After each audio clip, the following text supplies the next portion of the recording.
pinagbago, sir?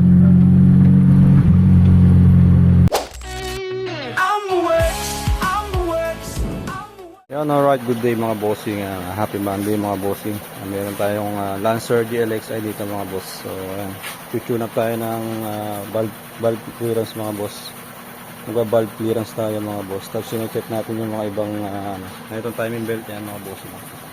So meron tayong napansin dito sa timing belt niya ay may leak na mga bossing, pero hindi pa naman ganun kalakas. So depende tayo sa may-ari kung gusto niya papalitan mga boss. So ngayon mga bossing, bali ang ginawa na natin dito yung manibela niya mga boss pagka nililiko, bagya lang sa kaliwa pero sa kanan malaki. So in-adjust natin tong yung to sa may tie rod end, nag-adjust tayo mga bossing. Ayan. Tapos nagpalit tayo ng bagong lateral link kabila mga boss kasi ubos na yung rubber niya. Tapos mga bossing, yung idle issue nito mga boss, matagal bumaba yung idle niya. So pagka nire-rev niya mga bossing, halos nag-i-stay muna sa 1200 RPM muna bago bumaba ng 900 RPM. Nagka-calibrate lang natin ito mga bossing. Tapos check natin yung servo kung madumi. Yun mga boss. Yun mga bossing, ito kinalas natin timing belt. So mga bossing, hindi pa sana namin papalitan to. Ang problema, habang iniikot namin tong crankshaft pulley, ayan, nakapansin namin tong timing belt nya. Ayan mga bossing, so may tama yung timing belt. Dalawa yung mga boss. Isa. Ito pa isa mga bossing. Yan. So delikado ito mga bossing yan. Baka biglang maputol. Medyo malaking gastos to pagka naputol. Kaya nag-decide na kami ni bossing na palitan tong timing belt nya. Total may kumakatas din naman. Tapos napansin namin mga bossing, yung timing niya mga boss, talon. Yan mga boss, kung makikita niyo yung crankshaft pulley natin, malayo yung yung timing. Nakatalon siya ng dalawang ipin. Yan. So yan mga bossing, para tayong timing belt. Mga bossing, ayan, ito na i-update natin sa Lancer pizza na pini-MS natin mga bossing. So ang nangyari mga boss, ito, palit tayo ng timing belt, isang set mga bossing. Tapos pinalitan natin lahat ng drive belt mga boss kasi mga na bitak na. So inagapan na natin mga bossing. Tapos servo cleaning mga boss ginawa natin.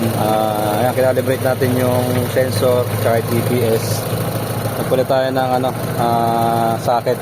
Tapos mga bossing, yung distributor niya na nakakabit, so pinalitan natin. Ito yung distributor natin na pan-testing mga bossing. Ayan, ito, papalitin natin yung sa kanya. Tapos pakita ko sa inyo yung idle mga boss.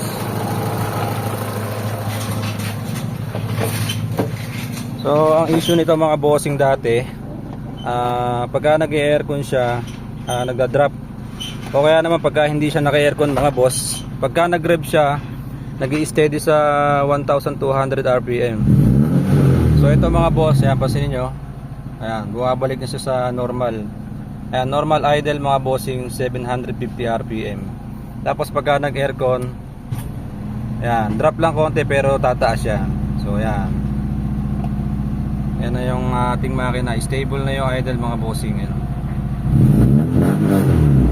So test drive namin ni sir kung okay na sa kanya. Ayun, yung mga bossing, magte-test drive kami ni sir. Ayan, test drive kami ni sir. Ayan, tayo sa sir, taga Kabanatuan.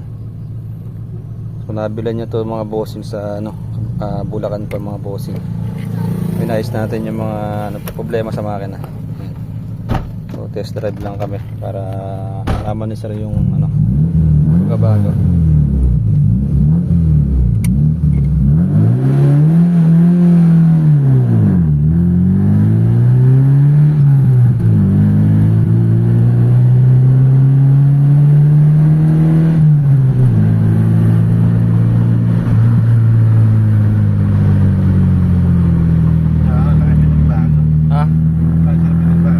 bago sir. I'm the works, I'm the works, I'm the works. Tunog ng makina, amoy ng gasolina. Handa na ba kayo?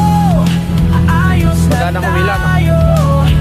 Sa Ambo Works, problema'y mawawala Sir, di na. mo tayo dyan.